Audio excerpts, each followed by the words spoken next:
దిన కాలముగా ఉపోద్ఘాత పాఠముగా పరిశుద్ధ గ్రంథం నుండి మార్కు సువార్త 15వ అధ్యాయము 16 నుండి 32 వరకు చదివి వినిపించబడును.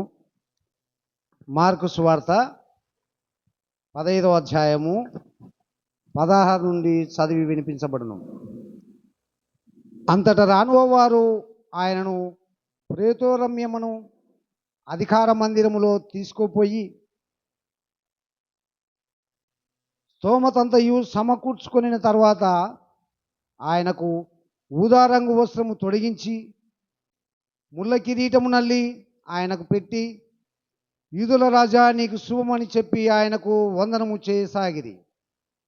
మరియు రెల్లుతో ఆయన తల మీద కొట్టి ఆయన మీద ఉమ్మి వేసి మోకాళ్ళుని ఆయనకు నమస్కారం చేసిరి. వారు ఆయనను అపహసించిన తర్వాత ఆయన మీదనున్న ఊదారంగు వస్త్రము తీసివేసి ఆయన బట్టలు ఆయనకు తొడిగించి ఆయనను సిలువ వేయుటకు తీసుకొని పోయిరి. ఆ సమయమున కురేనీయుడైన సీమోనను ఒకడు పల్లెటూరు నుండి వచ్చి ఆ మార్గమున పోవుచుండగా ఆయన సిలువ మోయుటకు అతని బలవంతం చేసిది. అతడు అలెక్సంద్రుకును రూపుకును తండ్రి.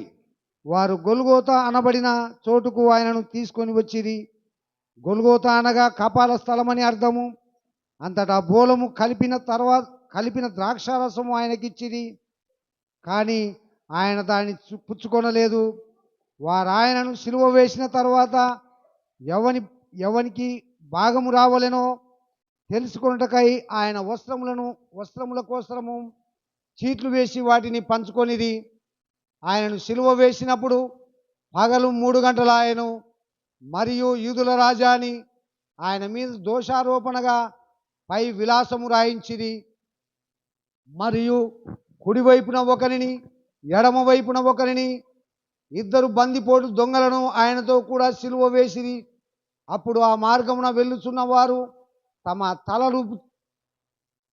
తలలూచుచు, ఆహా, దేవాలయమును పడగొట్టి 3 దినములలో కట్టువాడా, సిలువ నుండి దిగి నిన్ను నీవే రక్షించుకొనిమని చెప్పి ఆయనను దూషించిరి. అట్లు శాస్త్రులను ప్రధాన యాజకులను అపహాస్యము చేయుచు, వీడి ఇతరులను రక్షించను, తన్ను తాను రక్షించుకొనలేడు. ఇశ్రాయేలు రాజగు క్రీస్తు ఇప్పుడు శిలువ మీద నుండి దిగి రావచ్చును. అప్పుడు మనము చూసి నమ్మదమునై ఒకరితో ఒకరు చెప్పుకొనిది. ఆయనతో కూడా శిలువ వేయబడిన వారు ఆయనను నిందించిరి. దేవుడి వాక్యమును దీవించుగాక. ఆమేన్. దేవుని నామమున మహిమ కలుగును గాక.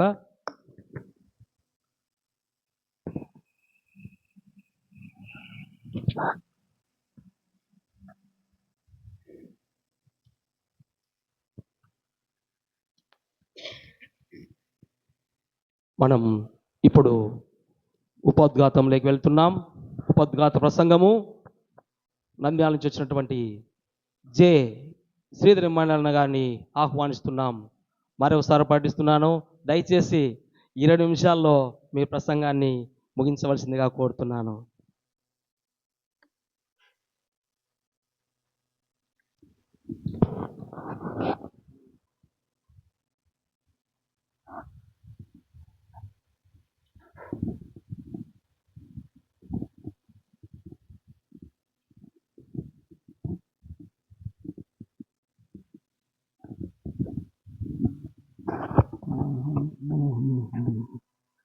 సమస్త విధములైన మహిమ, ఘనత, ప్రభావములు మన ప్రభు అయిన యేసు క్రీస్తుకు మాత్రమే చెల్లునుగాక. ఆమేన్. చారవచ్చిన సంఘమంతటికి, పాస్టర్ చైర్మన్ బాబు గారికి, సంఘ పెద్దలందరికీ, సంఘ కాపరికి, మన ప్రభువును లోకరక్షకుడైన యేసు క్రీస్తు వారి అతి పరిశుద్ధమైన నామమందు మీ అందరికి కూడా మా యొక్క హృదయపూర్వకమైన వందనాలు తెలియజేస్తూ ఉంటున్నాం. కరెక్ట్గా సమయం 11:47 అవుతుంది. నేను ఒక 20 నిమిషాలు మాత్రమే దేవుని మాటలు మీతో పంచుకుంటాను. మరి ప్రసంగములో లేఖన భాగాలను మనం చదివాం. అయితే నేను అంతకుముందు కొన్ని సంగతులను మీకు వివరించి ఆ తరువాత విషయాలు మీకు జ్ఞాపకం చేస్తాను. మన ప్రభు అయిన యేసు క్రీస్తు యెరూషలేము ప్రవేశాన్ని ఆదివార దినమందున చేశాడు. అందుకే మనమందరము ఆదివార దినాన్ని మట్టల ఆదివార దినంగా జరుపుకున్నాం.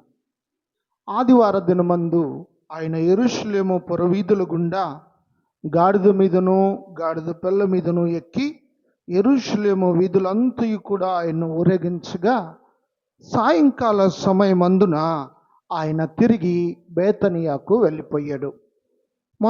మత్తయి సువార్త 21వ అధ్యాయము, మత్తయి సువార్త 21వ అధ్యాయము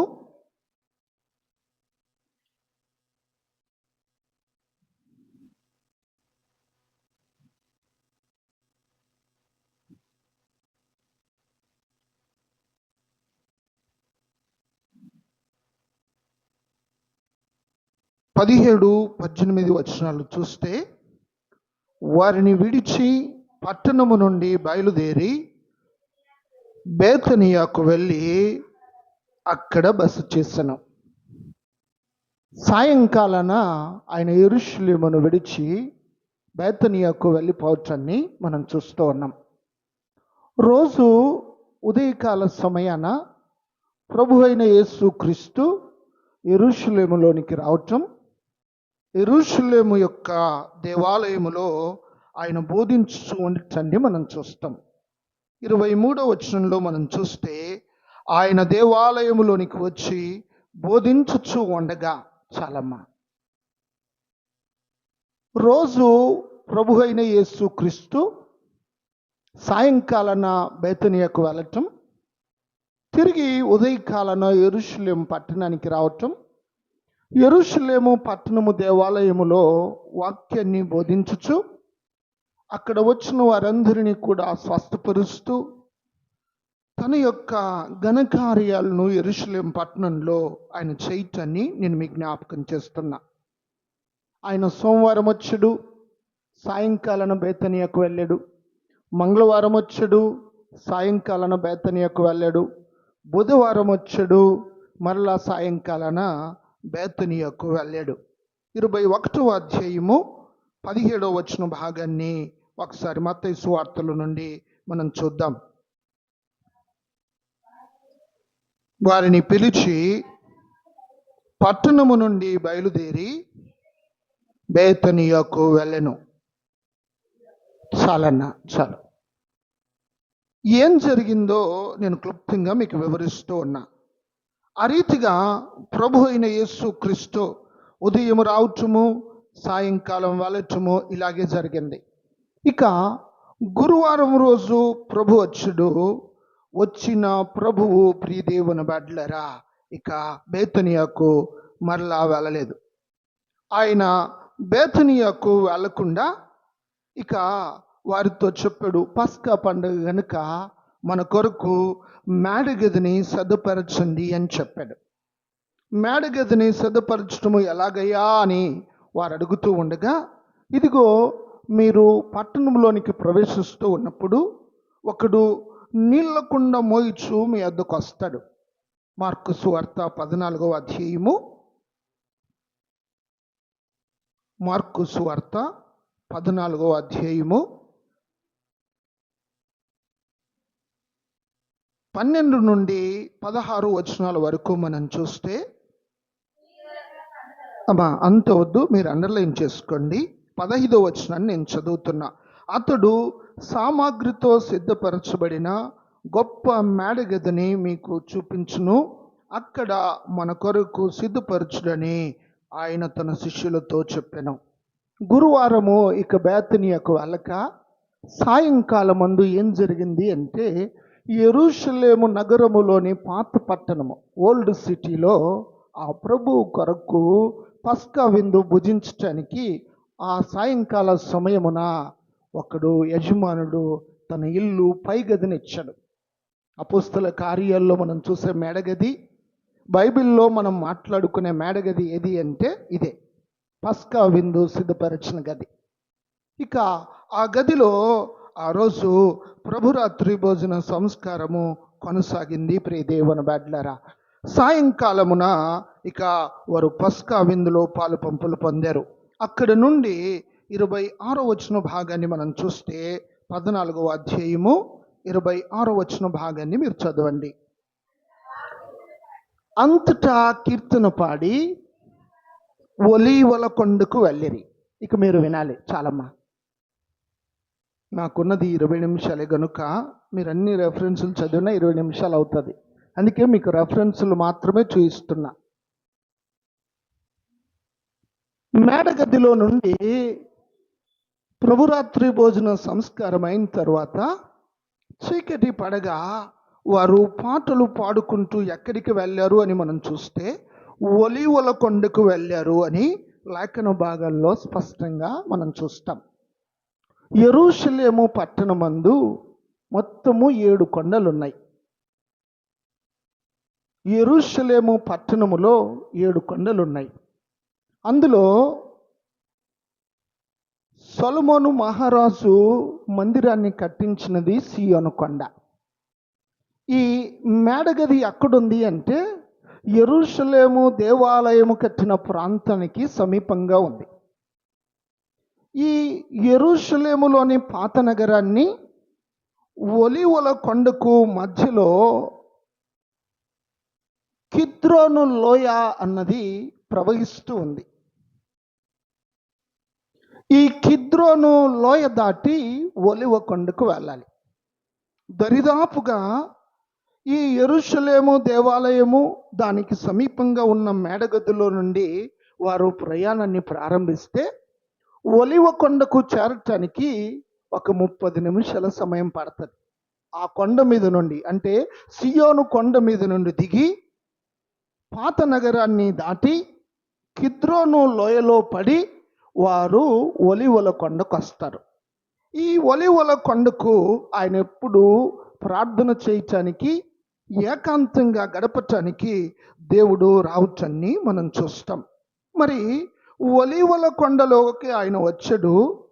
ఒలీవల కొండలో కొంత భాగాన్ని ఏమంటారు అంటే గెత్సెమనే తోట అంటారు. 32వ వచనాన్ని చదివితే మీకు అర్థమవుతుంది. చదవండి. వారు గెత్సేమనబడిన చాలమ్మ ఒలీవల కొండలో కొండ దిగువ భాగాన దీన్ని ఏమంటారంటే ఫుట్ ఆఫ్ ద హిల్ అంటారు. కొండ దిగువ భాగాన్ని ఏమంటారు అంటే ఫుట్ ఆఫ్ ద హిల్ అంటారు.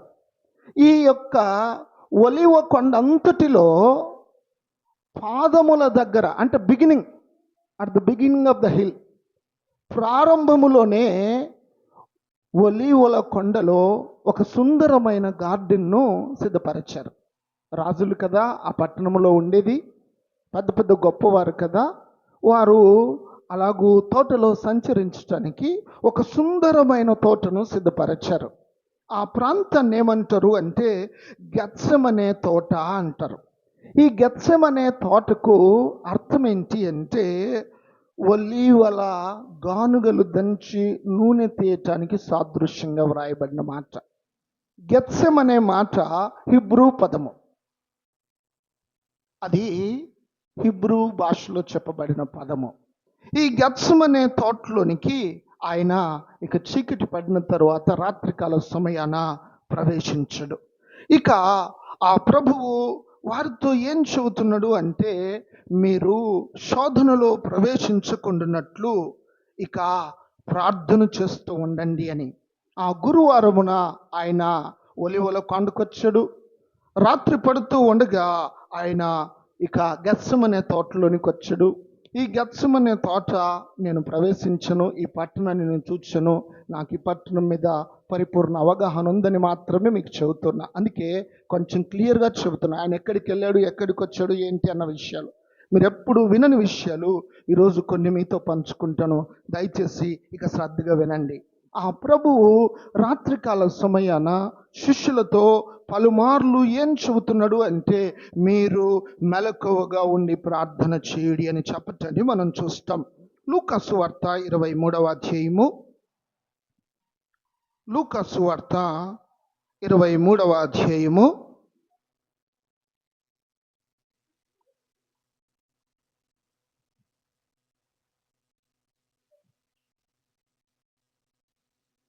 22వ అధ్యాయము 41 నుండి 46 వరకు ఒకరు చదవండి. అమ్మా చదువమ్మా. వారి వద్ద నుండి రాతివేత దూరము వెళ్ళి మోకాళ్ళుని, తండ్రి,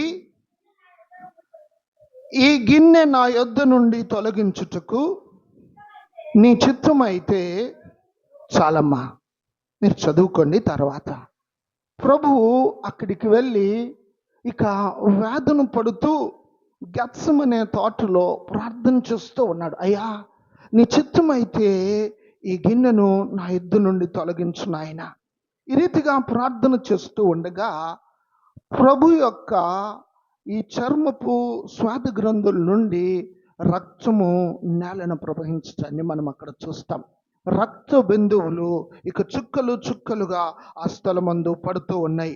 ప్రభువు వారితో చెబుతున్నాడు, మీరు మెలకువగా ఉండండి, మీరు ప్రార్థన చేస్తూ ఉండండి, మీరు శోధనలో ప్రవేశించకుండానట్లు జాగ్రత్తగా ఉండండి.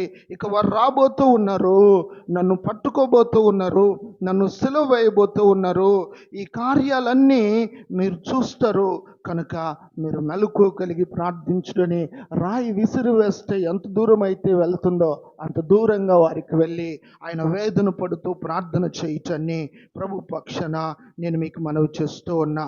మనందరికీ బాగా తెలిసిన పాట, ప్రియ దేవుని బిడ్డలారా, ప్రభు సిద్ధించు నీ చిత్తమే ప్రార్థించుచుంటి నీ సన్నిధి, ప్రభు సిద్ధించు నీ చిత్తమే ప్రార్థించుచుంటి నీ సన్నిధి, పరికింపునన్ నీ దివసంబున పరిశుభ్రమైన హిమము కన్నా పరిశుద్ధుంజేసి పాలింపుమా, పాపంబు బోవ నన్ను కడుగుమా, సర్వచిత్తంబు నీదేనయ్యా, స్వరూపమి కుమ్మరివే, సారే పైనున్న మంటినయ్యా, సరి అయిన పాత్రం చేయోమయ్యా, సర్వేశ్వరా నేరుతుండను, సర్వధానిని సేవింతులు, సర్వచిత్తంబు నీదేనయ్యా, స్వరూపమీచు కుమారివే.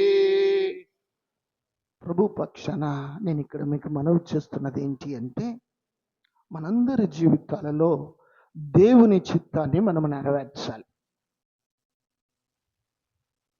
ఇది చాలా ప్రాముఖ్యమైనది. మీ ఆశలు, మీ కోరికలు, మీ ఊహలు, మీ ఉద్దేశాలు ఏవైనప్పటికీ కూడా ప్రభు చిత్తం చేయటానికి మిమ్మును మీరు అప్పగించుకోవాలని ప్రభు పేట మీకు మనవి చేస్తూ ఉన్నా. ఇక్కడనే ప్రభు చెప్పిన మాట ఏంటి అంటే, శోధనలను మనము జయించాలి అంటే ఒక విశ్వాసి ఎక్కువ సమయం ప్రార్థనలో గడపాలి. ఒక్క గడి అయినను అంటాడు కదా దేవుడు. ప్రతిరోజు నువ్వు ఎక్కువ సమయం ప్రార్థించే బిడ్డవైతే ఎన్ని శోధనలు ఎదురైనా నీ జీవితమందు నువ్వు జయించగలుగుతావు. దేవునికి మహిమ కలుగునుగాక. ఇక అక్కడ వచ్చారు. యూద ఇస్కరియోతు ప్రభువును ముద్దు పెట్టుకున్నాడు. పేతురు తన దగ్గరున్న కత్తి తీసి ఒకని చెవి నరికాడు. ఆ తరువాత ప్రభు అలాగూ చేయకూడదని చెప్పి ఆ చెవిని తన చేతి పెట్టుకొని తిరిగి ఆయన ఏం చేశాడు, చెవిని అతికించాడు. అక్కడ నుండి అంటే ఎక్కడి నుండి, ఒలీవల కొండలోని గెత్సెమనే తోట నుండి ఇప్పుడు ప్రభువును ఎక్కడికి తీసుకుని వచ్చారు అంటే పిలాతు నొద్దకు తీసుకొని వచ్చారు. ఈ పిలాతు ఎవరు? ఉదయకాలన పిలాతు దగ్గరకు తీసుకుని వచ్చారు. రాత్రి కాలన ప్రియ దేవుని బిడ్డలారా కైపా ఇంటికి తీసుకొని వచ్చారు. ఆయన మరలా ఒలీవల కొండ నుండి ఆ రాత్రికాల సమయమందు తీసుకొని రాగా ఆయన ఎక్కడికి మొదట తీసుకొని వచ్చారు అంటే కైపా ఇంటికి తీసుకురావచ్చని మనం చూస్తాం. ఒకసారి నేను ఆ మాట మీకు చూపించి ఈయనెవరో మీకు చెబుతా. మత్తయి సువార్త 26వ అధ్యాయము 57వ వచనం. మత్తయి సువార్త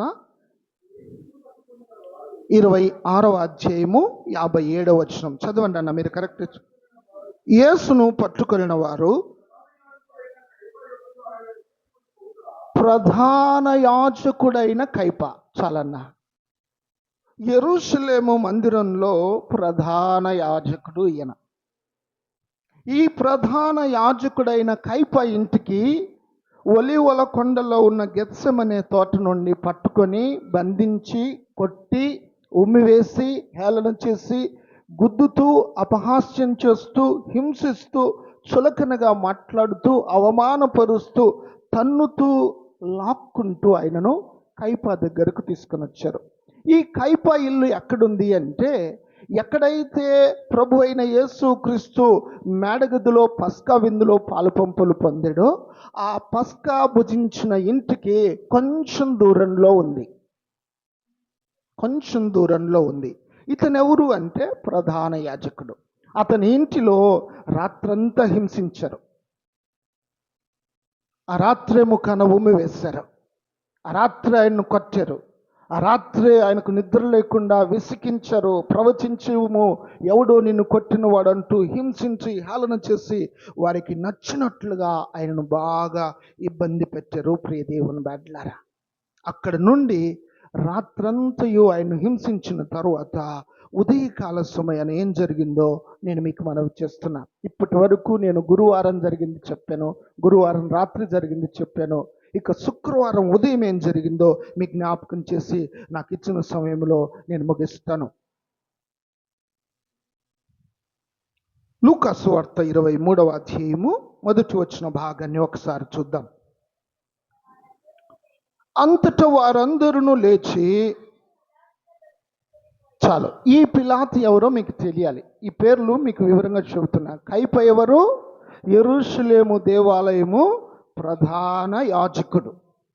ఆ రోజు అహరోన్ ఎట్లనో అలాగూ ఆ రోజు యెరూషలేము మందిరానికి కైపా లాంటి వాడు. అందుకే మనం పాట పాడతాం కదా, అన్నయ్య కైపా సభ కూడా అదురుచి పరిగెడిరి అని. సరే, నేను పాటలు వాక్యం ప్రసంగం 2 నిమిషాల్లో చేయలేను కనుకనే కొన్ని మీకు చెప్పకుండానే ముగిస్తూ ఉన్నా. ఇక పిలాతు దగ్గరకు వచ్చాడు. ఎవరు ఈ పిలాతు? ఈ పిలాతు ఎవరు అంటే, ఇటలీ దేశమందు రోమా చక్రవర్తి కైసరు ఉన్నాడు. ఈ కైసరు చేత నియమించబడిన గవర్నర్ ఇతను. మన రాష్ట్రంలో కూడా గవర్నర్ ఉంటాడు.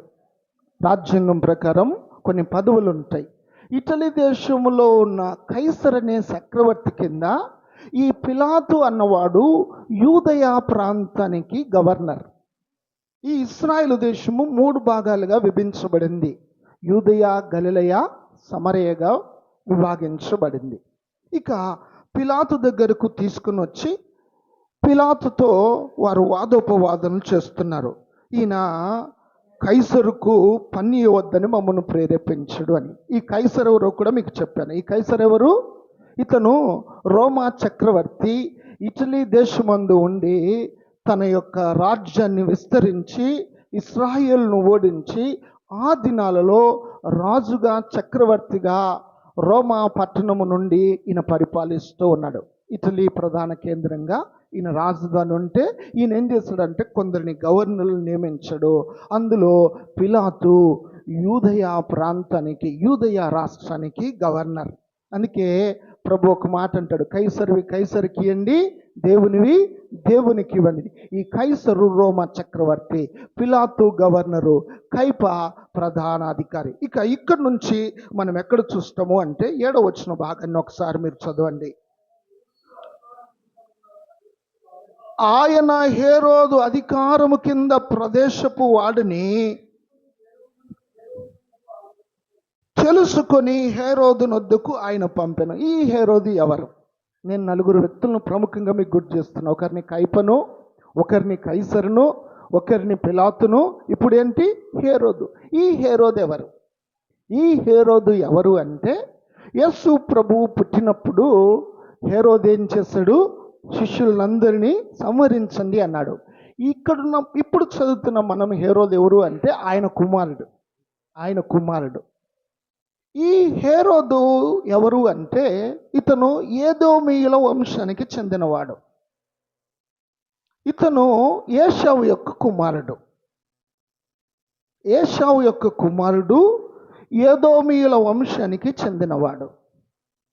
ఇతను ఎలాగూ రాజయ్యాడు అంటే, అప్పుడు ఈ కైసరు యొక్క తండ్రులు యుద్ధం చేయటానికి వచ్చి ఇశ్రాయేలును ఓడించినప్పుడు వారిని అనుకూలమైన వారిని ఇశ్రాయేలు దేశానికి రాజుగా చేసి వెళ్ళారు. ఎలాగైతే సెంట్రల్ గవర్నమెంటు మన రాష్ట్రాల్లో ఉన్న ముఖ్యమంత్రులు ఎన్నుకుంటారో అలాగూ సెంట్రల్ గవర్నమెంట్కు చెందినటువంటి కైసరు యొక్క తాతల కాలము నుండి కూడా వారికి అనుకూలమైన వ్యక్తులను ఇశ్రాయేలు దేశంలో రాజులుగా నియమించేవారు. వారికి అనుకూలమైన వ్యక్తిగా భావించి ఎదోమీయుడైనటువంటి హేరోదును ఆ యొక్క ఇశ్రాయేలు దేశానికి రాజుగా చేశారు. యేసు ప్రభువు యొక్క తల్లిదండ్రులు యోసేపు మరియలు ఐగుప్తుకు తీసుకుని వెళ్ళారు. మీకు తెలుసు ఆ విషయాలు అన్నీ నేను చెప్పలేను, కానీ క్లుప్తంగా చెబుతున్నా. ఇదిగో నిన్ను చంపటానికి ఉద్దేశించి ఉన్నారు, నీ కుమారుని తీసుకుని ఐగుప్తుకు తీసుకొని వెళ్ళు అంటాడు. ఐగుప్తులో కొంతకాలం ఉన్న తర్వాత మరలా యోసేపుకు దేవుడు ప్రత్యక్షం ఏమంటాడు? మిమ్మల్ని చంపాలన్న హేరోదు చనిపోయాడు అని చెబుతాడు. ఇప్పుడు యేసు ప్రభువును సిలువ వేసే సమయానికి హేరోదు యొక్క కుమారుడు ఇతను వాళ్ళ నాన్న చనిపోయాడు. చిన్నపిల్లలను చంపిన హేరోదు చనిపోయాడు. యేసు ప్రభు బాలుడుగా ఉన్నప్పుడు కైరో పట్టణానికి వెళ్ళి వారు తలదాచుకున్న తర్వాత ఇక కొంతకాలానికి మరలా యోసేపుకు దేవుడు ఏమంటాడు? ఇదిగో మిమ్మల్ని చంపాలని ఉద్దేశించిన హేరోదు చనిపోయాడు. ఆయన ఎవరు? హేరోదు ద గ్రేట్. ఆయన పేరు ఏం పేరు? హేరోదు ద గ్రేట్. ఇక ఈ కుటుంబంలో హేరోదుకు పిల్లలు ఉన్నారు. హేరోదు యొక్క కొడుకులకు హేరోదు యొక్క కుమార్తెకు ఏం చేశారంటే కైసరు సమభాగాలుగా దేశాన్ని పంచాడు. హేరోదు గ్రేట్ ఒక్కడే పుట్టిన దినాల్లో రాజు. హేరోదు చనిపోయిన తర్వాత కుటుంబంలో ఏ ఇబ్బందులు రాకూడదని హేరోదు యొక్క పిల్లలందరికీ కూడా రాజ్యాన్ని భాగాలుగా పంచారు. ఆ రాజ్యాన్ని భాగాలుగా పంపినప్పుడు ఈ హేరోదు కుమారుడులో ఒకడు గలిలయ ప్రాంతానికి రాజయ్యాడు. ఒక రాజ్యము 3 రాజ్యాలుగా మార్చివేశారు అప్పుడు వారు. మీకు అర్థంగా అవుతున్నాయి నేను చెప్పే మాటలు? ఒక రాజ్యము హేరోదు కాలంలో ఒకటి ఉంటే హేరోదు చనిపోయిన తర్వాత 3 విభాగాలుగా విభజించబడింది. పిలాతు ఏం చేశాడు అంటే, ఇతను గలిలయుడా అంటే నజరేతులో నుండి ఎక్కడికి వెళ్ళరు ఈ కుటుంబము? వెళ్ళిపోయింది. యూదయ ప్రాంతం నుండి గలిలయ ప్రాంతానికి వెళ్ళిపోయింది. కనుక గలిలయ రాజు కింద అధికారం గలవాడా అని చెప్పి ఇక తన దగ్గర నుండి ప్రభు అయిన యేసు క్రీస్తును హేరోదు వద్దకు పంపివేశాడు. పిలాతు 9 సార్లు ప్రభు అయిన యేసు క్రీస్తును విడిపించాలని ప్రయత్నం చేశాడు. నేను రెఫరెన్సులు చెబుతాను, మీరు కేవలం అండర్లైన్ చేసుకోండి. 23:4లో మొదటిసారి విడిపించ ప్రయత్నించాడు. 23:7లో రెండవసారి ప్రయత్నం చేశాడు విడిపించాలని. 23:11లో మూడవసారి, 14వ వచనంలో 4వసారి, 16వ వచనంలో 5వసారి, 17వ వచనంలో 7వసారి, 18వ వచనంలో 22వసారి విడిపించ ప్రయత్నం చేశాడు. ఇదంతా జరుగుతూ ఉండగా పిలాతు భార్య ఒక వర్తమానాన్ని పంపింది. మత్తయి సువార్త 27:19. నాకు సమయం అయిపోతూ ఉన్నట్టుంది, ఇక 2 నిమిషాలు చెప్పి నేను ముగిస్తాను. అతడు న్యాయపీఠం మీద కూర్చుని ఉన్నప్పుడు అతని భార్య ఆ నీతిమంతుని జోలికి పోవద్దు అని వర్తమానాన్ని పంపింది. పిలాతు భార్య ఎంటర్ అయింది. అయ్యా, రాత్రి నాకు కల వచ్చింది, దేవుడు నాకు దర్శనంలో వచ్చాడు, ఆయన చాలా మంచివాడు, నీతిమంతుడు, ఆయన ఎట్టి పరిస్థితుల్లో సిలువ వేయవద్దు అని ఆయనతో చెప్పటాన్ని మనం చూస్తాం. పలుమార్లు పిలాతు ఏమంటాడు అంటే, మీరు మోపిన నేరముల్లో ఒకటైనను నాకు కనపడలేదు అని చెప్పటాన్ని మనం చూస్తాం. ఈ వచనాలన్నిటిలో కూడా 9 సార్లు ఆయన ప్రయత్నించినా కూడా వారు విననొల్లక కేకలు వేస్తూ ఉంటే, పిలాతు ఇక ఏం చేశాడు అంటే, ప్రజలను సంతోషపరచును మెత్తమై పస్కా పండుగలో ఒక తీవ్రవాదిని విడుదల చేస్తారు. వారేమన్నారు, మాకు బరబ్బను విడుదల చేసి యేసు క్రీస్తును సిలువ వేయడానికి కేకలు వేశారు. కనుక ప్రజలను సంతోషపరచడానికి పిలాతు నీళ్లు తీసుకొని చేతులు కడుక్కొని, ఈ దోషము నా మీదను నా పిల్లల మీదను ఉండకూడదని చెప్పి ఆయనను వారి చేతులకు అప్పగించాడు. ప్రియదేవుని బిడ్డలారా, ఈ మత్తయి సువార్త 26లో మనమున్నాం కనుక 67 వచ్చిన భాగాన్ని ఒకసారి మనం చదువుకుందాం. అప్పుడు వారు ఆయన ముఖము మీద ఉమ్మి వేసి ఆయనను గుద్దిరి, కొందరు ఆయన్ను అరచేతుల్లో కొట్టి క్రీస్తు చాలమ్మా 30లో చూస్తే ఆయన ముఖాన ఉమ్మి వేసిరి. ఇదే పేజీలో మీరున్నారు గనక 26, 67లో చూసినా అప్పుడు వారు ఆయన ముఖం మీద ఉమ్మి. మనం జనరల్గా ఏమనుకుంటామంటే ఒకసారి ఉమ్మేసినారేమో అనుకుంటాం. రాత్రి ఉమ్మేశారు, చాతనైన కాటికి ఉమ్మేశారు. ఎందుకు? మన యొక్క పాపమంతటిని బట్టి ఆయన ముఖం ఏమైపోయింది? ఉమ్మి వేయబడింది. నా ప్రియ దేవుని బిడ్డలారా, మనం ఎప్పుడు పాపం చేసినా ఆయన ముఖం మీద అందరూ ఉమ్మి వేస్తారు అన్న సంగతిని గుర్తెరిగి మనం పరిశుద్ధంగా బ్రతకాలని నేను మీకు మనవి చేస్తున్నా. యేసు ప్రభు మీద రెండవసారి ఎవరు ఉమ్మి వేశారు అని చూస్తే సైనికులు, రోమా సైనికులు. మొదట ఎవరు? ఈ సరిపోని బ్యాచ్, కైసరు దగ్గర ఉన్నవారు, కైపా దగ్గర ఉన్నవారు, పిలాతు దగ్గర ఉన్నవారు, హేరోదు దగ్గర ఉన్నవారు, ఆ తర్వాత కైసర్ అంటే ఇష్టపడేవారు. వీళ్ళందరూ ఒక బ్యాచ్, వ్యతిరేకమైన బ్యాచ్. వాళ్ళు మొదటేశారు. రెండవసారి సైనికులు ఆయన ముఖాన ఉమ్మి వేశారు. మత్తయి సువార్త 27, 26 ఒకసారి మనం చదువుకుందాం. అప్పుడు వారు కోరినట్టు బరబ్బను విడుదల చేసి క్రీస్తును కొరడాలతో కొట్టించి సిలువ వేయుటకు ఆయన అప్పగించరు. ప్రియదేవుని బిడ్డలు 2 సార్లు ఉమ్మి వేశారు. ఇక ఆయనను కొరడాలతో కొట్టడానికి వచ్చారు. ఈ కొరడ ఎలాంటిది అంటే, మనం చిన్నగా ఉన్నప్పుడు ఎద్దులను బర్రెలను తోలటానికి సలకాలు ఉంటుంది. మన సైడ్ అయితే కర్రతో చేసుకొని తాడుతో పెడతాం. ఇది రాజులు శిక్షించేది గనక ఇది ఏంటి అంటే, ముగిస్తున్నా, నాకు సమయం అయిపోయింది. ఒకే ఒక నిమిషం. ఈ కొరడాతో కొట్టినప్పుడు ఆయన దేహం మీద 2800 దెబ్బలు తగిలాయి. ఆ తర్వాత ఆయన తలకు ముళ్ళ కిరీటం పెట్టారు. ఆయన తల మీద ముళ్ళ కిరీటం పెట్టినప్పుడు 50 గాయాలయ్యాయి. వాళ్ళు కొట్టినప్పుడు, సిలువ మోయించినప్పుడు ఆయన దేహము పలుమార్లు గాయపరచబడింది. యేసు ప్రభు యొక్క దేహం మీద 5466 గాయాలున్నాయి. నేను ముగిస్తున్నా, నా సమయం అయిపోయింది కనుక. ఎన్ని గాయాలున్నాయి? కొరడాలతో కొట్టినప్పుడు 2800, ముళ్ళ కిరీటాన్ని పెట్టినప్పుడు 50, కలువరి సిలువలో మోయించినప్పుడు, కింద పడినప్పుడు, లేచినప్పుడు ఆయన 3 సార్లు కింద పడ్డాడు. ఇక సమయం లేదు కనుక ఆ స్టేషన్ల పేర్లు నేను చెప్పలేను. ఇక ఆయన ఎక్కడి నుంచి ఎక్కడికి వెళ్ళాడో ఆ మాట ఒకటి చెబుతా. ఆయన మోసిన సిలువ బరువు 130 కేజీలు. చివరిగా ఒక్క రెఫరెన్స్ చెబుతాను, సమయం అయిపోయింది కనుక. యోహాను సువార్త 19వ అధ్యాయము 13వ వచనాన్ని ఒకసారి మీరు చదవండి. యోహాను సువార్త 19వ అధ్యాయము. పిలాతు ఈ మాట విని యేసును బయటకు తీసుకొని వచ్చి రాళ్ళు పరిచిన స్థలమందు న్యాయపీఠం మీద కూర్చుండెను.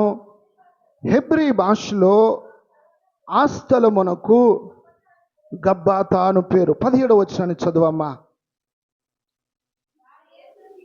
వారు యేసును తీసుకుని పోయి ఆయన తన సిలువ మోసుకొని కపాల స్థలమును చోటుకు వెళ్ళను. హెబ్రీ భాషలో దానికి గొల్గొతా అనే పేరు. గబ్బాతా నుండి గొల్గొతా వరకు సిలువ మోస్తాడు. ఈ దూరం ఎంత అంటే దరిదాపుగా 3/4 కిలోమీటర్. నేను అందుకే అక్కడ ఇక్కడ పాయింట్ మీకు చూపిస్తున్నా. 3/4 కిలోమీటర్ మోస్తాడు. 130 కేజీల పైబడిన సిలువను మోస్తాడు. 5,000 గాయాలు పొందాడు. 2 సార్లు ఉమ్మి వేసుకున్నాడు. అనేక సార్లు మన దెబ్బలు తిన్నాడు. మనల్ని విడిపించాడు, మనల్ని రక్షించాడు.